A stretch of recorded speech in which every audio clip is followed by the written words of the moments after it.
जय श्री ओम नमः सिद्धेभ्यः।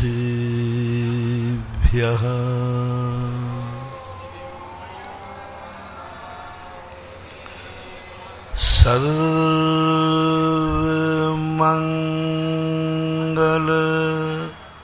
मांगल्यम्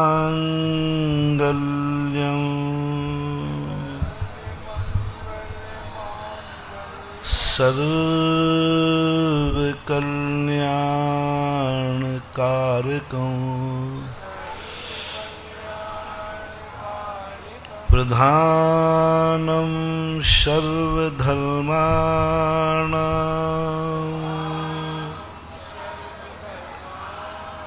जैनं जयतु शासनम् जैनं जयतु शासनम् जैनं जयतु शासनम्। पंच परमेष्टि भगवान की, आचार्य श्री गुरुवर कुंद कुंद महाराज की, आचार्य श्री गुरुवर विद्यासागर महाराज की।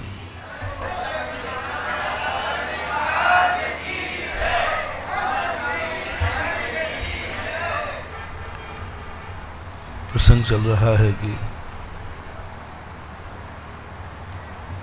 जीवन में और प्रकृति के कुछ नियम ऐसे हैं जिन नियमों में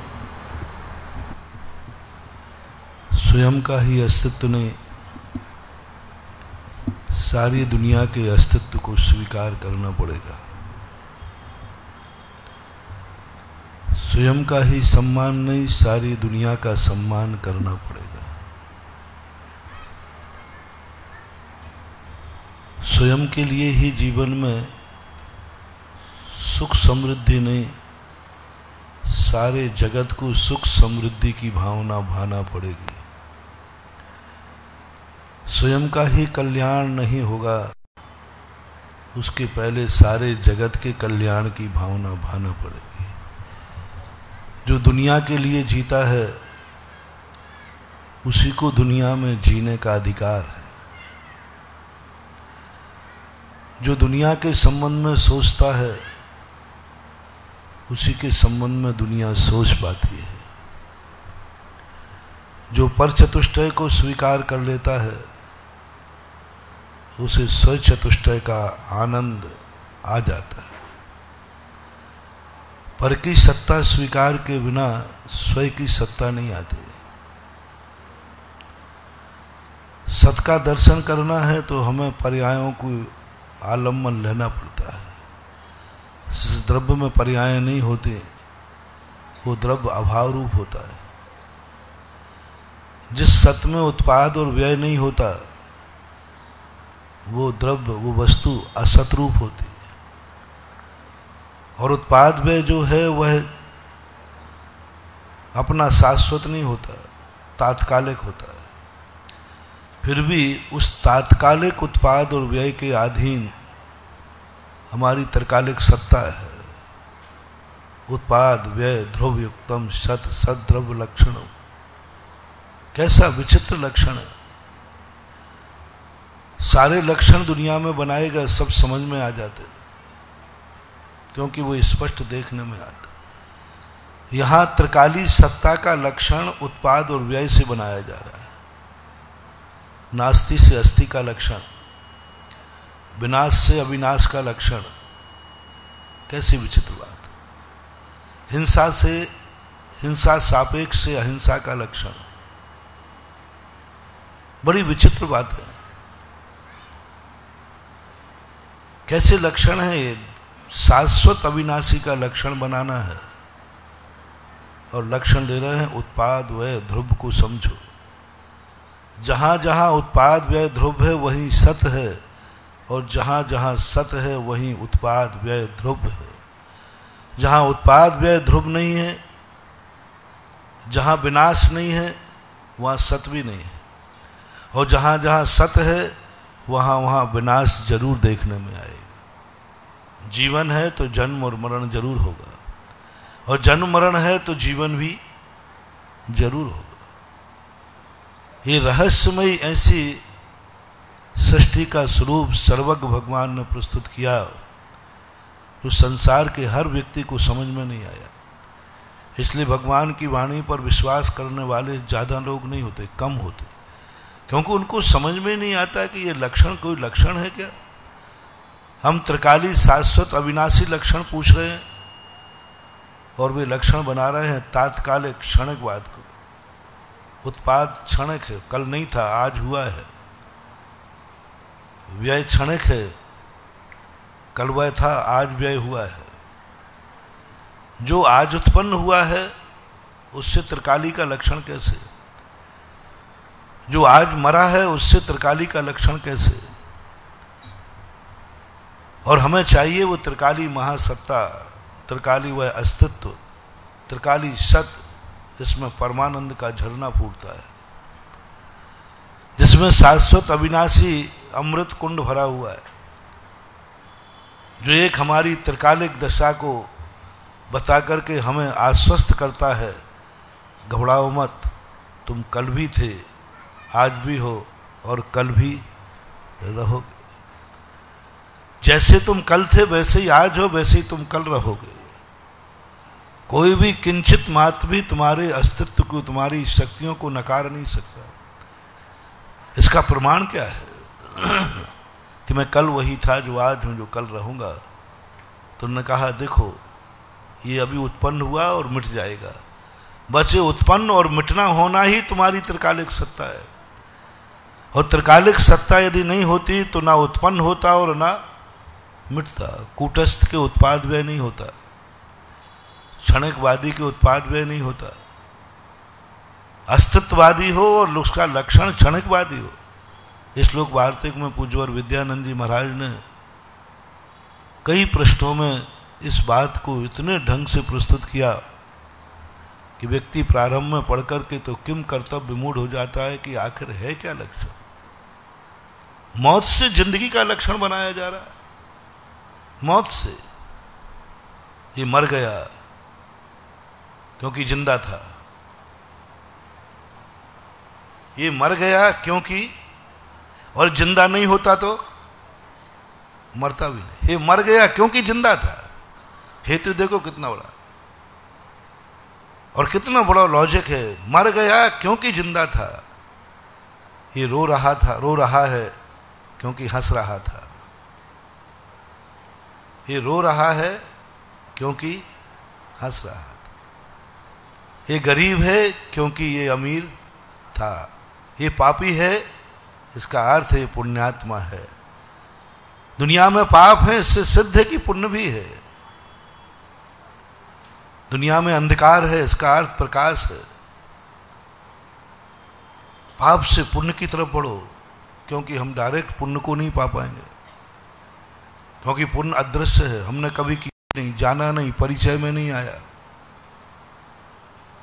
कुंद भगवान ने कहा कि उस एकत्व भक्त को कब प्राप्त कर पाओगे? जब तुम संसार की बंद कथाओं को समझोगे। जो जो तुमने किया ये बंद की कथाएं, इसका अर्थ है कि कुछ ना कुछ ऐसा है जिससे बंद नहीं होता। तुम्हें दुख हो रहा है, अंदाज लगा लेना दुनिया में कहीं ना कहीं सुख भी है। यदि सुख नहीं होता तो दुख की अनुभूति भी नहीं होती। प्यास ही बता रही है कि पानी है। हमें पानी का पता नहीं है कि पानी कहाँ है। कैसे जाना कि दुनिया में पानी? क्या खोज रहे? बोले पानी। बोले तुम्हें कैसे मालूम कि दुनिया में पानी है? मेरी प्यास बता रही है कि पानी है। यदि पानी नहीं होता तो प्यास भी दुनिया में नहीं होती। तुम्हें कैसे पता कि दवाई दुनिया में है, निरोगता भी दुनिया में है? तुम तो सब रोगी हो। बोले मेरा रोग ही बता रहा है कि मैं कहीं ना कहीं से निरोगता भी है। बीमारी बताती है कि कोई ना कोई दवाई है। आंखों के आंसू बताते हैं कि कहीं मुस्कान भी है। यदि मुस्कान नहीं होती तो आंसू भी नहीं होते। कहीं ना कहीं से कोई ना कोई जो हमारे अनुभव में आया है उसी को लक्षण बना करके, उसी को टारगेट बनाकर बढ़ो वहां जहां हम पहुंचना चाहते हैं। हम भटक चुके हैं, ये अनुभूति हुई है, इसका अर्थ है सच्चा रास्ता भी कहीं है। तुम्हें कैसे मालूम चला कि मैं भटक गया हूं? भटकने की अनुभूति कब होगी? जब तुम्हारे अंदर से ऐसा परिणाम जागा होगा कि सही रास्ता कोई है जो मैं नहीं चल रहा। भटकने की अनुभूति सच्चे रास्ते की पहचान है। हमें सच्चे रास्ते की अनुभूति नहीं करना, पहले ये महसूस करो कि तुम भटके हो या नहीं। तुम्हें कैसा लग रहा है? ये रास्ता सही है गलत? मुझे लग रहा है गलत है। जाओ, तुम्हारा निर्णय हो चुका, तुम्हें एक दिन सही रास्ता मिल जाएगा, क्योंकि महसूस हो गया कि गलत रास्ता है। गलत रास्ते की अनुभूति, कल प्रश्न आया था ना एक जिज्ञासा में कि महाराज मुझे धर्म के संबंध में कुछ भी नहीं आता। मैंने कहा बस बेड़ा पार हो जाएगा, क्योंकि तुम्हें यह मालूम तो चल गया कम से कम मुझे कुछ नहीं आता, कुछ और ऐसा है जो मुझे नहीं आता। यानी तुम्हारे मन में जिज्ञासा है, तुम एक दिन प्राप्त कर लोगे। वह व्यक्ति कहता है मुझे तो सब कुछ आता है और कुछ आता नहीं, वो कुछ भी प्राप्त नहीं कर पाएगा। वो कुछ भी, क्योंकि वो तो कह रहा है कि मुझे सब कुछ आता है, इससे ज्यादा दुनिया में कुछ है ही नहीं। अब उसका विकास रुक गया। और जिसको ये मालूम है कि नहीं मुझे कुछ नहीं आता है, इससे सिद्ध है कि उसके एहसास हो गया है कि मैं जितना जानता हूं उससे भी ज्यादा दुनिया में बहुत कुछ है। सर्वज्ञ भगवान का विकास रुक जाता है, क्योंकि वो कह देते हैं कि हमें सब कुछ मालूम है जो दुनिया में है। उनका पुरुषार्थ खत्म, अपना पुरुषार्थ खत्म नहीं है, क्योंकि हमें मालूम है कि जो मेरे पास है इससे भी बहुत अधिक दुनिया में है। तो हमारे यहां एक बहुत अच्छा कथन कहा, जब सम्यक दर्शन किसी जीव को होता है तो एक पहली लब्धि होती है क्षयोपशम लब्धि। बहुत सुंदर चित्रण है, समझदार को इशारा का। क्षयोपशम का अर्थ ये नहीं है कि पुण्य की अनुभूति, धर्म की अनुभूति, अच्छे कार्य की अनुभूति, भगवान की अनुभूति, कुछ नहीं। क्षयोपशम लब्धि का अर्थ है जो मैं कर रहा हूं उसकी अनुभूति, जहां मैं हूं उसकी अनुभूति।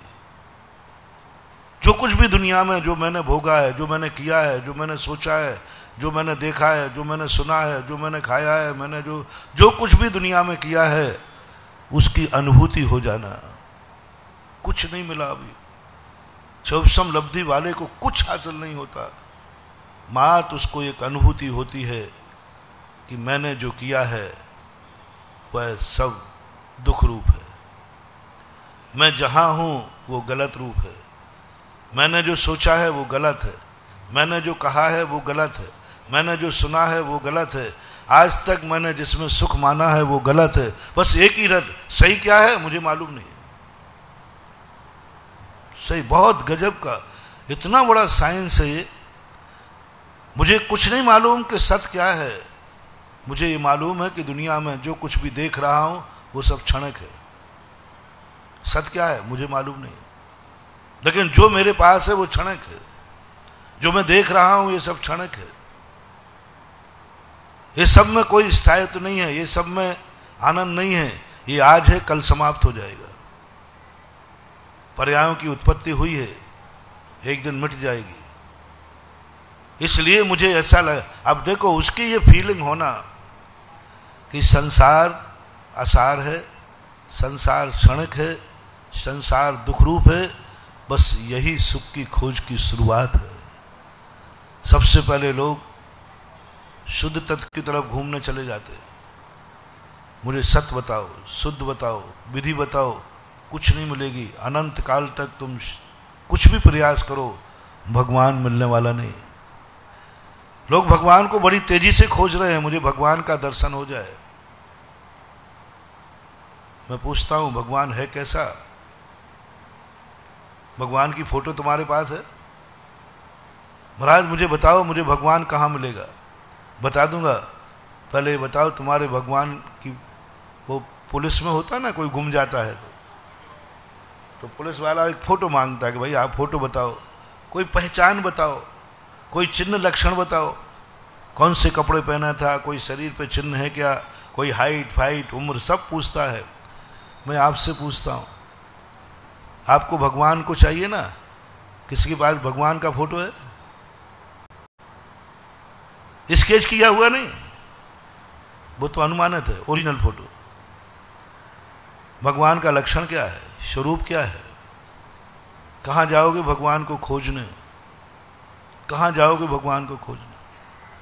क्या एड्रेस भी तुम्हारे पास नहीं है, फोटो भी तुम्हारे पास नहीं है, और हम भगवान को खोजने चले? कैसा है भगवान? नहीं मिलेगा, कुछ नहीं मिलने वाला। भगवान को खोजने से भगवान नहीं मिलेगा। महाराज आपके प्रवचनों में भगवान का स्वरूप आया है, हाँ तो ढूंढ लो कहाँ आया है। शास्त्रों में लिखा है भगवान का स्वरूप, कहीं नहीं मिलने वाला, कहीं मिलने वाला नहीं। यही तो परेशानी हुई थी दक्षिण भारत में। एक माँ प्रवचन सुन रही थी,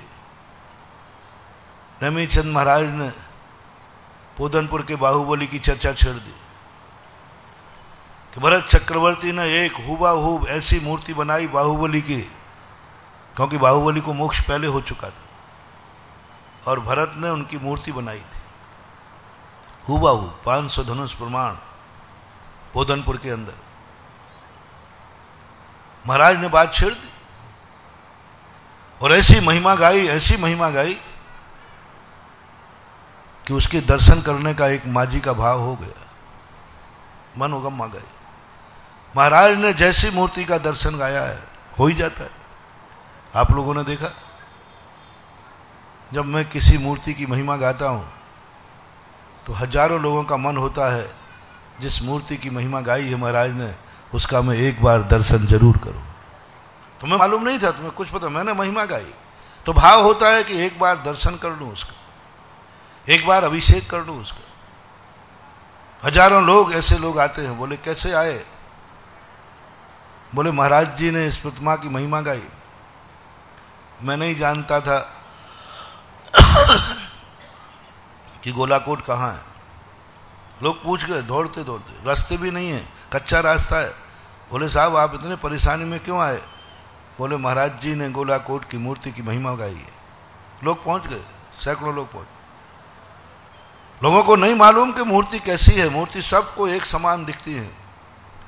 आज हजारों लोग, लाख रुपया देकर के लोग ज्ञानोदय तीर्थ में मुनि सुब्रत नाथ भगवान के दर्शन करने आ रहे हैं। बोले क्या, क्यों आए हो? तुम्हें कैसे मालूम कि यहाँ? तो बोले महाराज जी ने कहा है। बोले इसमें तुम महिमा, इतने परेशान होकर इतनी दूर से आ रहे हो? क्या मुनि सुब्रत नाथ भगवान तुम्हारे गांव में नहीं है? बोले हैं। तुम्हारे आसपास तीर्थ क्षेत्र में नहीं है? बोले हैं। और दुनिया में नहीं है? बोले हैं। तो फिर यहीं क्यों आए? बोले महाराज जी ने इस मूर्ति की अलौकिक विशेषता बताई है। आ जाते, मन होता है एक बार देखूं मैं उसको, क्योंकि जब गुरु बोल रहा है और गुरु का कोई स्वार्थ नहीं है, जरूर उसमें दम है। महानुभाव, जब जब वक्ता कोई ऐसी बात बोले, ये सही है या गलत है, इसका एक थर्मामीटर देता हूं, बहुत अच्छा थर्मामीटर।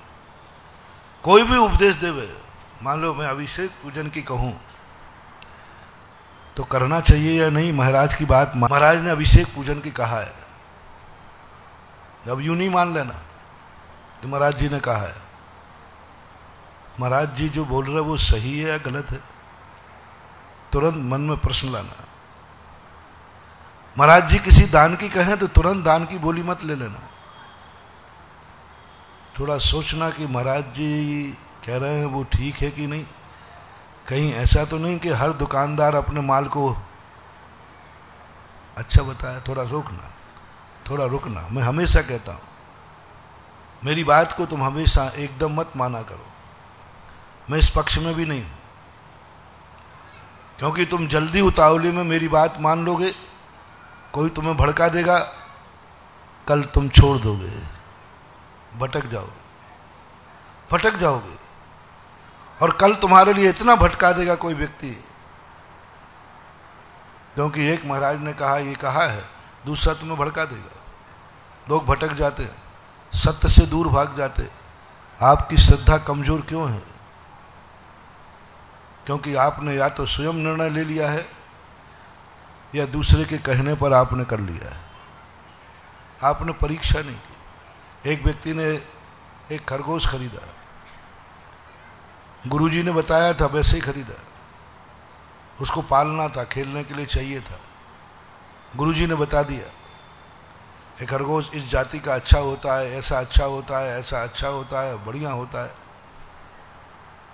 और गुरु के लक्षण लेकर वो बाजार में गया और जैसा लक्षण बताया था वैसे उसने खरगोश खरीद लिया। खरगोश कहाँ से मिल गया? लोग सबसे ज्यादा व्यक्ति जलते हैं अच्छे व्यक्ति से, लोग सबसे ज्यादा भटकाते हैं सही रास्ते वाले को, लोग सबसे ज्यादा उंगली उठाते हैं शुद्ध और पवित्र पर। काले कपड़े पर रंग डालने से मजा आता है कि सफेद कपड़े पर? होली के दिन कोई काला कपड़ा पहनो, उस पर रंग डालने में मजा आएगा कि व्हाइट पहनने में? बस यही संसार की नीति समझना। काले कपड़े पर रंग डालने वाले को रंग का डालने का मजा नहीं आता। मजा आता है कि सफेद कपड़ा कौन सा है जिस पर उसका रंग अलग से दिखे। ऐसे ये संसार है। कोई भी व्यक्ति गंदगी डालेगा, सबसे पहले देखा अच्छा कौन है, पवित्र कौन है। पवित्र को अपवित्र करने का आनंद अलग आता है। स्वच्छ कौन है, उसको गंदा करो। अच्छा कौन है, उसका अपयश करो। किसका यश फैल रहा है, उसका अपयश करो। जिसका अपयश फैल रहा हो उसका क्या अपयश करना? पापी पर क्या पाप की बात करना, पुण्यात्मा पे करो तो मजा आएगा। दिखता है ये संसार का नेचर है, स्वभाव है। संसार का सबसे बड़ा नेचर जानना बंधुओं, जिस व्यक्ति पर कोई उंगली उठा रहा हो समझ लेना उसमें कोई पवित्रता जरूर है, अन्यथा नहीं उठा सकते। क्योंकि पापी और काले व्यक्ति पर कोई उंगली नहीं उठा, उसका कोई क्रेज नहीं मिलने वाला। यदि पापी पे कोई उंगली उठाएगा तो कहे कि क्या बड़ी बात है, वो तो मैं नहीं जानता था पहले। यदि किसी पापी पे किसी ने कहा कि पापी है तो कोई कहेंगे क्या कौन सी बड़ी बात है, ये तो मैं पहले ही से जानता था, वो तो है ही, वो खुद ही कह रहा है। अब डाकू से अपन ने डाकू कह दिया, ये डाकू है, और सारा जगत जानता है ये डाकू है, और वो खुद कह रहा है कि मैं डाकू हूं। वो खुद जब तुम्हें अपहरण करने आया, तुम्हारे घर में चोरी करने आया, तो उसने पहले ही कह दिया कौन है तुम? बोले मैं डाकू हूं। जो घर में डाकू बन करके डाका डाल रहा है खुद कह रहा है कि मैं डाकू हूं, डाका डालने आया हूं, और उसको तुम कह रहे मतलब सुना फलाना चंद डाकू है तो कह रहे तुम क्या? वो खुद ही कह रहा है कि मैं डाकू। सारी दुनिया कह रही डाकू है, कानून कह रहा है डाकू है। तो लोगों को समझते हैं कि डाकू को डाकू कहना मजा नहीं आएगा। लेकिन जिसको सारी दुनिया साधु समझती हो उसको डाकू करके देखना, लोग क्या बात करते भाई, क्या बात करते भाई, क्या बात करते भाई।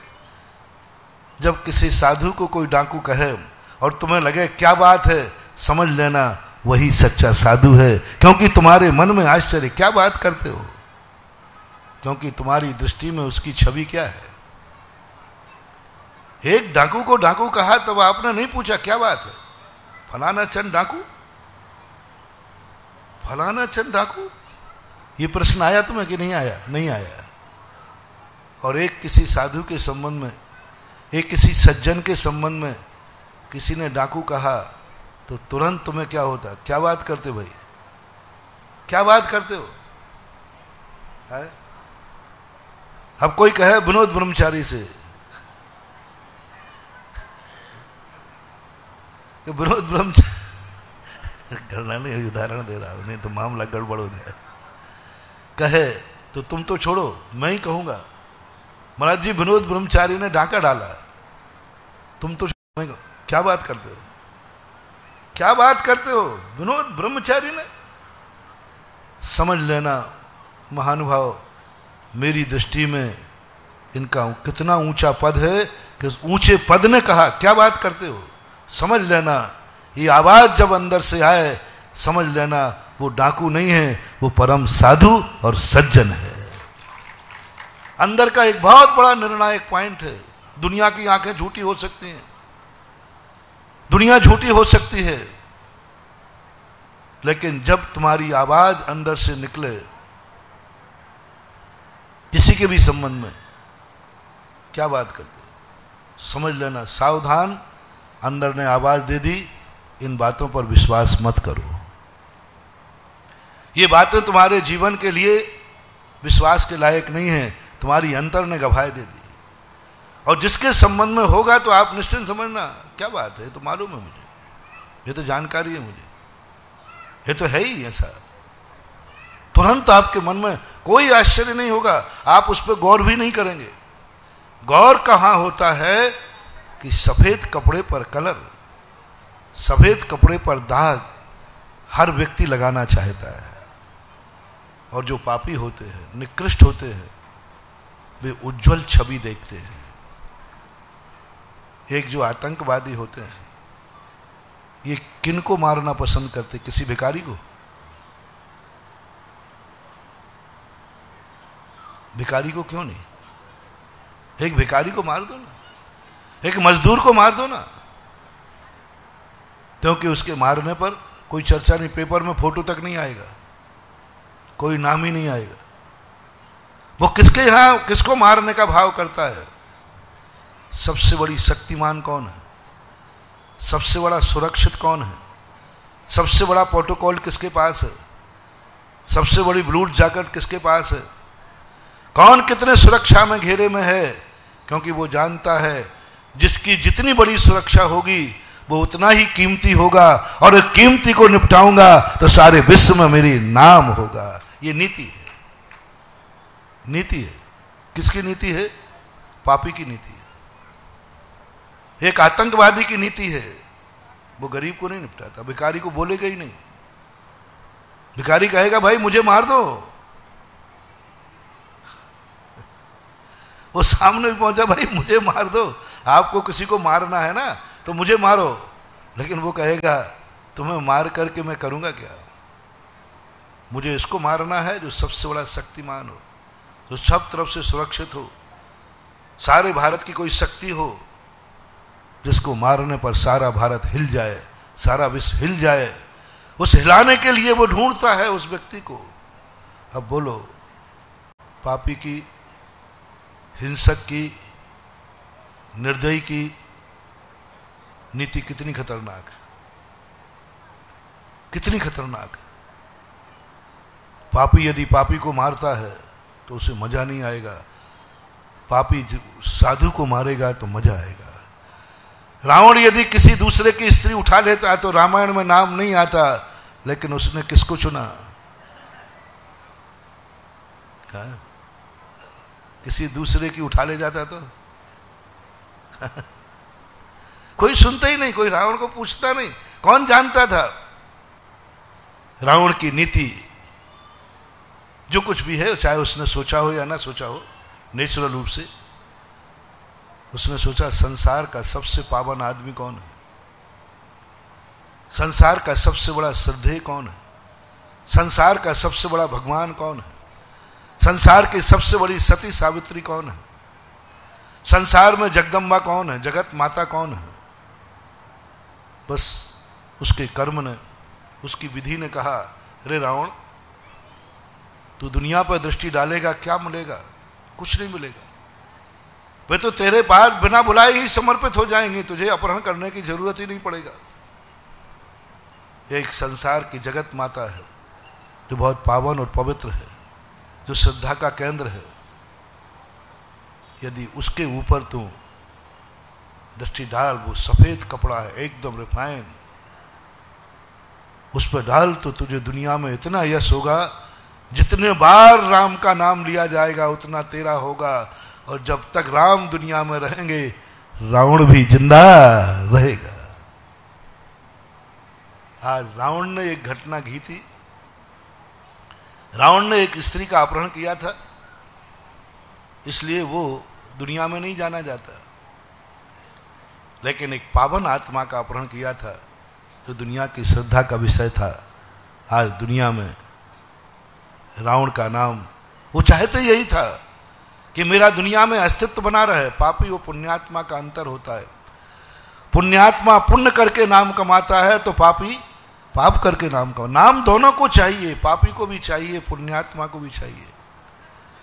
पुण्यात्मा कहता है कि मैं अच्छे कर्म करूं, अच्छी साधना करूं, अच्छी तपस्या करूं, अच्छा दान दूं, अच्छी पूजा करूं, अच्छे आचरण करूं, जिससे मेरा नाम हो। और ठीक इसके विपरीत पापी का नेचर क्या है? मैं अधिक से अधिक कौन सा पाप करूं, किसका पाप करूं, किसको मारूं, जो सारे जगत में मेरा नाम हो जाए। पापी भी यही सोचता है, इसलिए वो बड़े आदमी को चुनता है। पापी भी सोचता है किसकी जिंदगी खत्म करूं, तो उसने एक पावन आत्मा को चुन लिया, उठा के ले गया।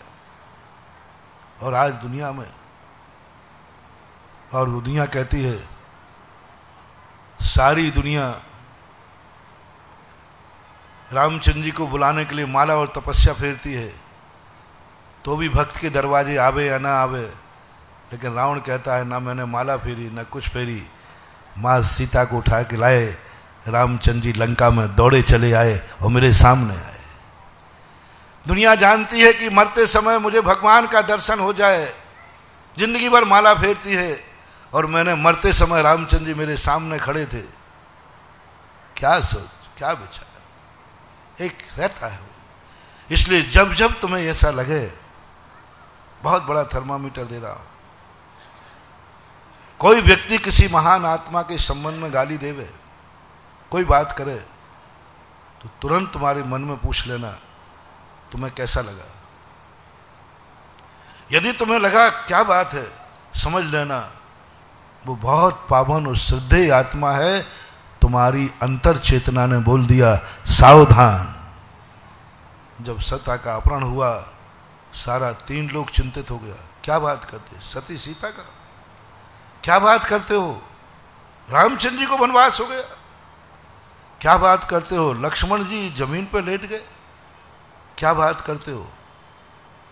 यह जो क्या बात अंदर से आवाज आ रही है, यही तुम्हारे एक अंतर चेतना है। सावधान, तुम्हारे श्रद्धेय पर आक्रमण हुआ है, तुम्हारे श्रद्धेय का अपहरण हुआ है। क्या बात करें, अब सावधान हो जाना है। और यदि हो जाए तो बोले कोई बात नहीं, ये तो होते ही रहता है, तो बस समझ लेना वह जो घटना है, वह घटना में बहुत कुछ प्रमाणिकता है। तो जब व्यक्ति कोई के पास, डाकू गरीब के यहाँ डाका नहीं डालता, अमीर के, और बड़े डाकू तो किसको चाहते हैं? जिसके यहाँ सारा प्रोटोकॉल हो और उसको चुराए, तो नाम हो कि चोर हो। तो एक बहुत पुरानी पिक्चर आपने सुनी होगी, जुगनू है? उसमें कोई एक मछली रहती है, पूरी स्मृति नहीं, बहुत पुरानी है। वो मछली की इतनी सुरक्षा है कि पंखा घूमता है, और चोर को वहां जाना, जो घुसेगा वो कट जाएगा। अब इतना तेजी का अभ्यास होना चाहिए कि पंखी की पाखुड़ी घूमती है, उसके बीच में तेजी से निकल जाए। गजब का चोर। और जिसने चुराया उसको सारी दुनिया के और कोई चोर आजाद नगर की कॉलोनी में चोरी कर ले तो लोग कहे क्या बहादुरी कर रहे, वहां तो वैसे ही किवाड़ टूटे हुए, वहां तो किवाड़ का कब्जा तो वैसे ही टूटा हुआ है, तो चोरी क्या, वो तो वैसे ही खुला हुआ किवाड़ है, कमजोर किवाड़ लगे। तो वही स्थिति बनती है कि जब किसी व्यक्ति के पास अच्छी चीज होती है, जब व्यक्ति बहुत अच्छा आदमी होता है, उस पर लोगों को रंग डालने में बड़ा मजा आता है।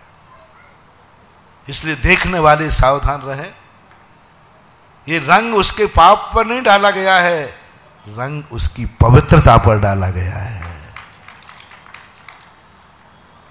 क्या देख करके तुमने रंग डाला? ये कहना है आज भाई टिनोपाल के कपड़े फ्रेश, अब होली वाले कह रहे मजा आएगा इस पर डालने से। तुरंत समझ लेना कि इसने जो रंग फेंका है, इसकी पवित्रता पर फेंका है, इसकी वाइटनेस पर फेंका है। इसका जो मजा है वो रंग डालने में नहीं है, इसका मजा है पवित्रता को दूषित करने का। देखने वाले सावधान, जब किसी वाइट कपड़े पर कलर दिखे तो समझ लेना ये पवित्रता पर कलंक है, पवित्रता पर कलर है, कलर डाला गया है। ये बहुत बड़ी पापी का एक षड्यंत्र है, साजिश है। देखने वाले, डालने वाले को नहीं कह रहा हूं, डालने वाले का तो पुराण वही है, वो तो सही चल रहा है।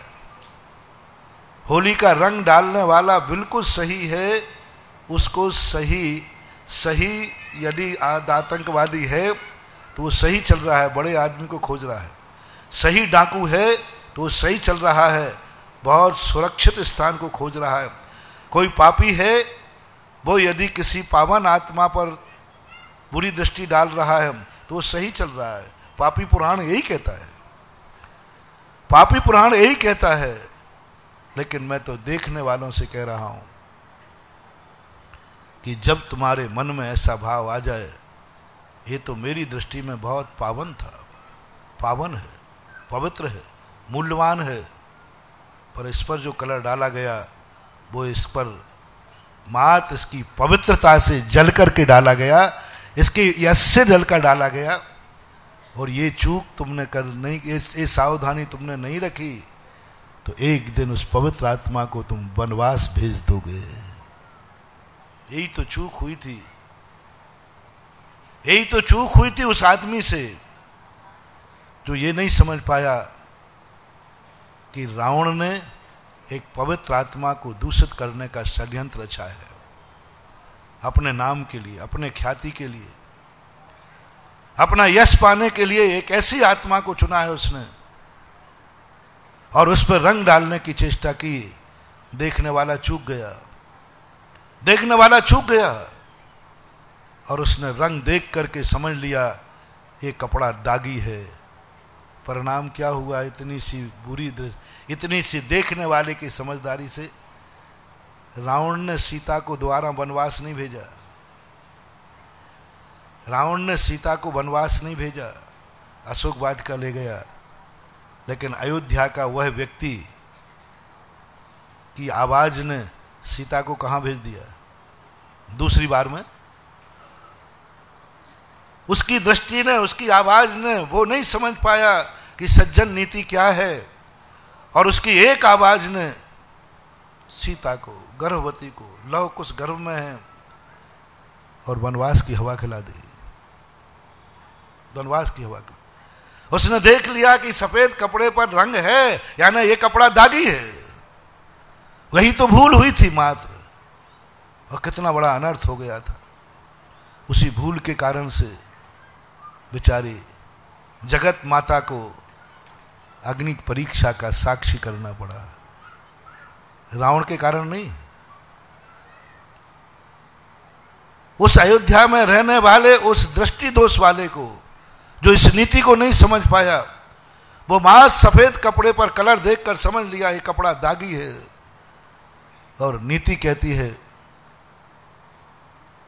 नीति कहती है, चाणक्य नीति भी है, सोमदेव ने भी नीति लिखी कि तुम उस समय देखो ये कलर किस कपड़े पर डाला गया, कपड़ा मूल क्या है, सफेद है, सावधान।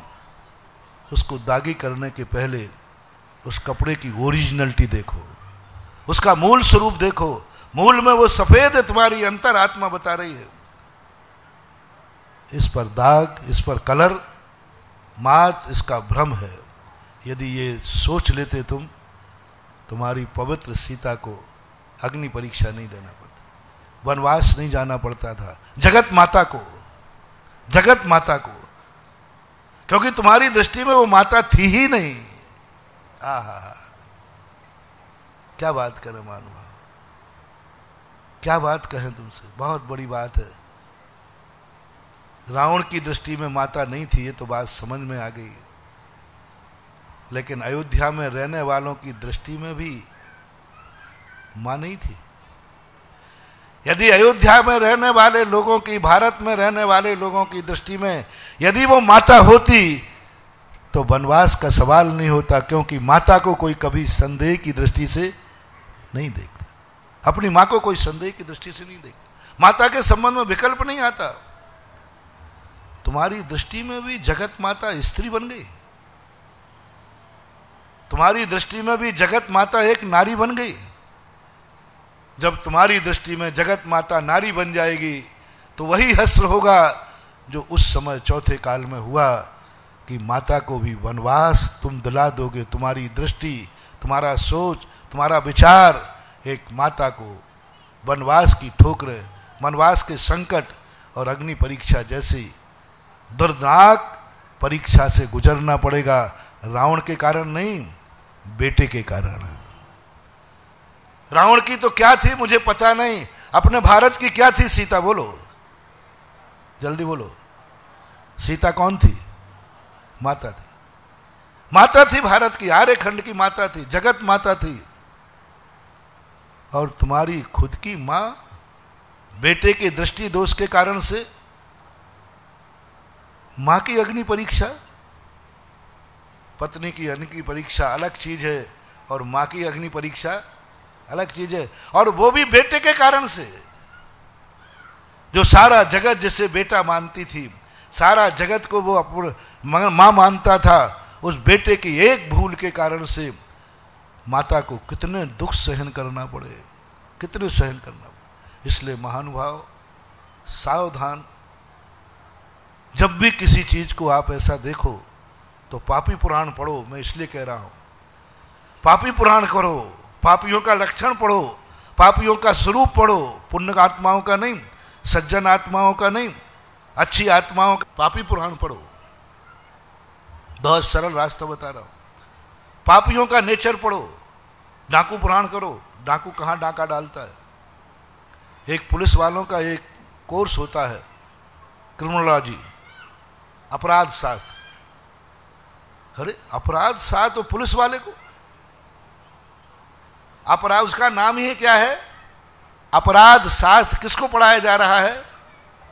पुलिस वाले को। बताओ बताओ भाई, कैसा अपराध करता है, कैसा मर्डर करता है, कैसे चोरी करता है, सब सिखाया जाता है। क्रिमिनोलॉजी जो सब्जेक्ट होता है ना, अपराध शास्त्र, आर्ट वालों को होता है, उनको मर्डर करना सिखाया जाता है।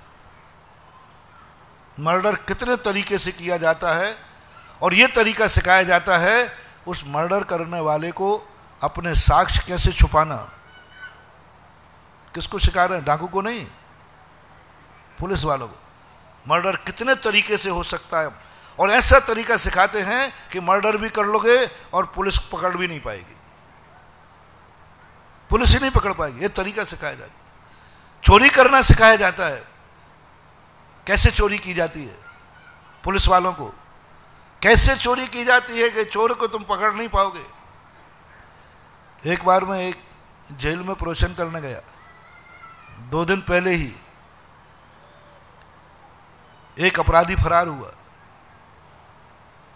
तो इतने छोटे से स्थान में से फरार हुआ, संभवतः अलवर की बात है, एक छोटे से स्थान से फरार हुआ, उसमें से आदमी निकल ही नहीं सकता। मैंने कही भाई देख गड़बड़ मामला है, यहां से अपराधी फरार नहीं हो सकता। मैंने भी कह दिया संभव नहीं, इतना छोटा सा स्थान, वो निकल ही नहीं सकता। मैंने कहा जेलर साहब कहीं मामला गड़बड़ है, कहीं और कहीं से फरार हुआ है। बोले महाराज यहीं से फरार हुआ है। मैंने कहा मुझे तो संदेह है, यहां से निकल ही नहीं सकता कोई। तो एक पुलिस वाला खड़ा था वहीं पर, तो जेलर साहब ने कहा महाराज ऐसे नहीं मानेंगे। वो पुलिस वाला आया उस छोटे से होल में से निकल गया। मैंने कहा तुझे कैसे मालूम कि ऐसा निकला जाता है? तू तो पुलिस वाला है। बोले महाराज हमें भी यही सिखाया जाता है, नहीं तो हम तो पुलिस वाले को अपराध को पकड़ ही नहीं पाएंगे, क्योंकि यहां से तो निकल ही नहीं सकता, हमने छोड़ दिया। हमें भी ये कला आना चाहिए पुलिस वाले को कि इसमें से अपराधी निकल सके। और उसने निकल के दिखा दिया मेरे सामने, गजब की कला उसमें। मैंने कहा ये तुमने कहां से सीखा? कहीं ऐसा तो नहीं कि तुम भी चोर हो? बोले महाराज मुझे ये पढ़ाई की है मैंने 2 साल, चोरी कैसे की जाती है। हर पाप को सिखाया जाता है, पुलिस वालों को सिखाया जाता है। जितने दुनिया में पाप होते हैं सबका ज्ञान एसपी को होता है, थानेदार को होता है, पुलिस वाले को होता है। पढ़ाया गया, कोर्स में है, पेपर दिया, परीक्षा दी, पेपर आता है तुम्हें चोरी करना आता है कि नहीं, मर्डर करना आता है कि नहीं। पुलिस वाले जब इंटरव्यू लेते हैं, बोले बोलो किस तरीके से मर्डर किया जाए कि कोई साक्ष्य भी ना पकड़ पाए और मर्डर हो जाए, किस ढंग से चोरी की जाए कि कोई संदेह भी नहीं कर पाए कि यहां से चोरी हो सकती है।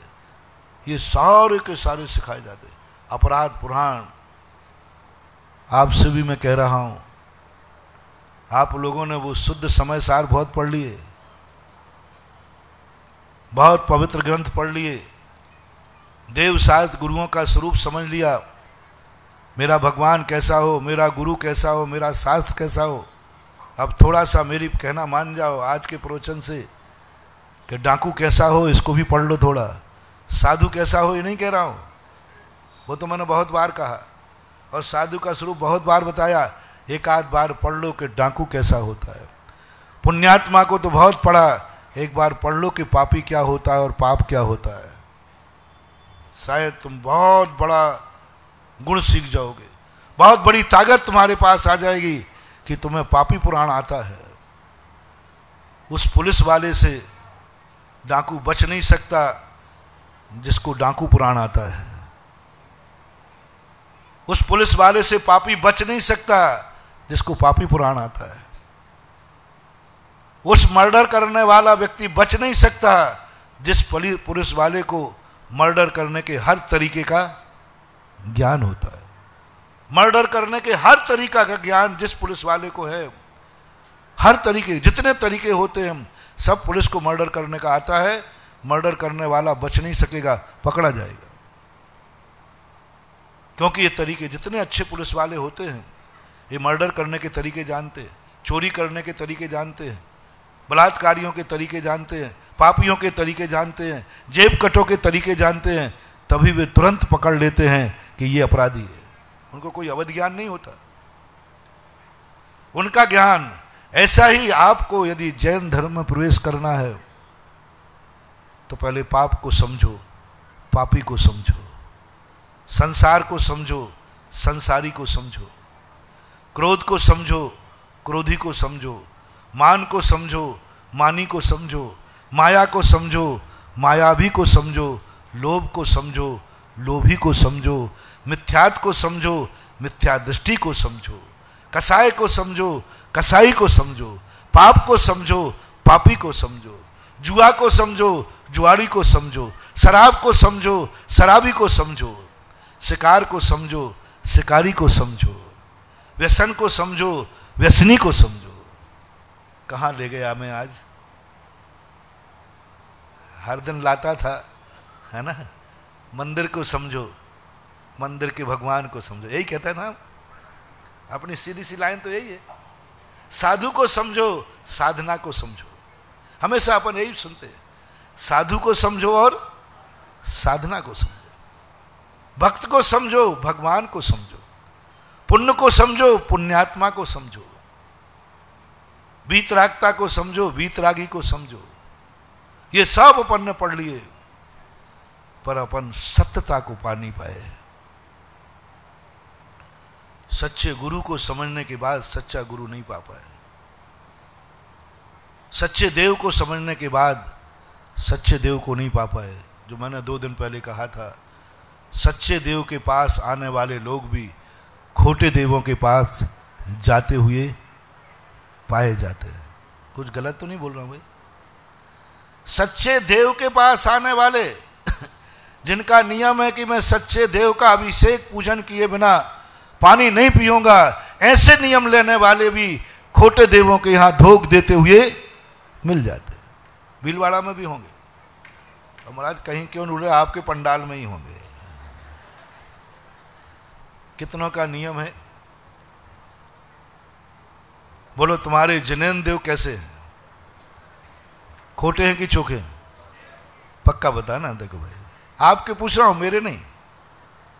आपका भगवान, जिसे आप भगवान कहते हैं, वो खोटा है कि चोखा है? पक्का? 100% कि 99%? 100%। उसको तुमने पहचान लिया कि नहीं?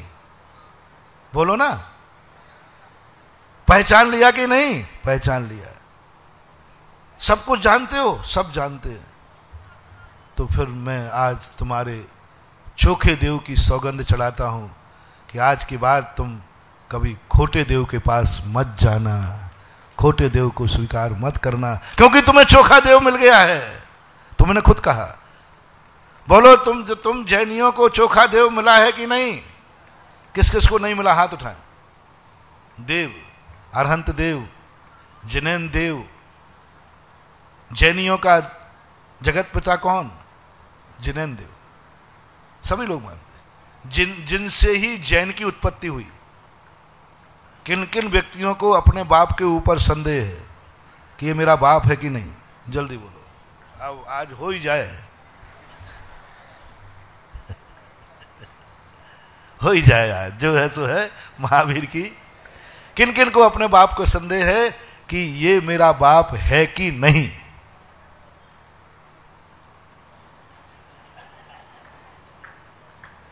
आप लोग भी बोल सकते हैं, कोई बात नहीं। आपका भी तो कोई बाप है, भली ठीक है किसी को संदेह? नहीं है? नहीं है ना? सबकी तरफ से मौन क्या मान लो कि सबको अपने अपने पिताजी पर कोई संदेह नहीं है। बहुत अच्छा, बहुत खुश हूं मैं। कम से कम एक स्थान पर तो पास हुए कि हमारा भक्त अपने बाप के ऊपर संदेह नहीं है। मेरा बाप यही था, यही है और जीवन भर रहेगा। किसको बाप बदलने का महाभाव है? अभी संदेह की पूछी मैंने, संदेह की पूछी। किसी के मन में बाप हो, महाराज जी मेरा बाप ट्रांसफर कर दो। कौन कौन अपने बाप बदलना चाहते हैं? आज का समय है। वो पुराने नोट बंद हुए ना, तो उन्होंने कहा था कि इतने दिन का समय है।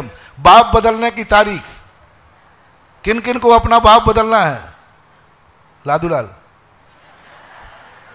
उसका बाप ही मर गया होगा शायद, हो तो पता नहीं बाबू होने।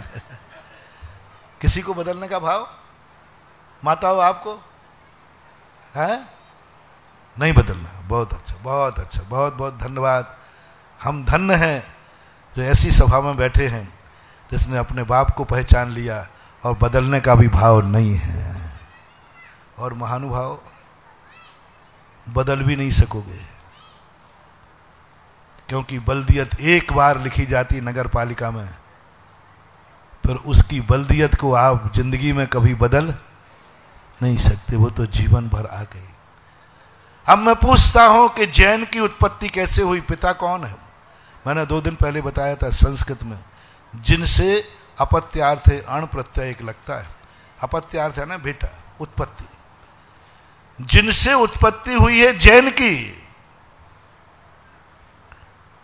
आप जैन हैं कि नहीं, पहले तो ये निर्णय करो। बोलो, सभी लोग बोलो, जैन है कि नहीं? एक बार और बोल दो। आप लोग? तो आपका पिता निश्चित है, यदि आपको जैन है तो। और बाकी मैं किसी से नहीं बोल रहा हूं। पहले अपनी अपनी छाती पे हाथ रख के पूछो कि आप जैन है कि नहीं। एक आवाज में बोलो, जैन है। तो लो महानुभाव, मैं घोषणा करता हूं, जो जो जैन है उसका पिता, उसका देवता जिनेन्द्र है, ये पक्का है। मैं पिता को नहीं जानता हूं, मैं जिनेन्द्र को नहीं जानता हूं, मैंने जिनेन्द्र से नहीं पूछा, मैं तो जैन को जानता हूं। मेरे सामने जिनेन्द्र बैठे हैं कि जैन? मेरे सामने तुम्हारे भगवान बैठे हैं, पिता बैठे हैं कि बेटा? मैं पिता को नहीं जानता हूं, मैं तो बेटे को जानता हूं। मैं जिनेन्द्र को जानता ही नहीं हूं। शास्त्रों में पढ़ा है, मैंने तो नहीं देखे कि जिनेन्द्र है कि नहीं। मैंने तो जिनेन्द्र को तो नहीं देखा महानुभाव, जैनी को जरूर देखा है, देख रहा हूं, और शायद जिंदगी भर जैनियों को देखता रहूंगा। मैं जैन को जानता हूं, जैन को देखता हूं, जैन से बोलता हूं, जैन से पूछ रहा हूं, तुम जैन हो कि नहीं? जैनी है जिनेन्द्र की पहचान। दुनिया में जैन है, इससे सिद्ध है कि दुनिया में जिनेंद्र है। थर्मामीटर क्या? थर्मामीटर देखो, लोग जिनेंद्र को थर्मामीटर बनाते हैं और मैं किसको बना रहा हूं? जैन को। जैन है तो जिनेंद्र भी है, क्योंकि बेटे की उत्पत्ति बिना बाप के हो ही नहीं सकती।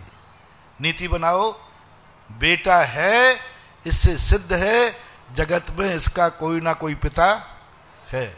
लक्षण क्या बनाया? किसी ने कहा तुम कौन हो? महाराज मैं बेटा हूं।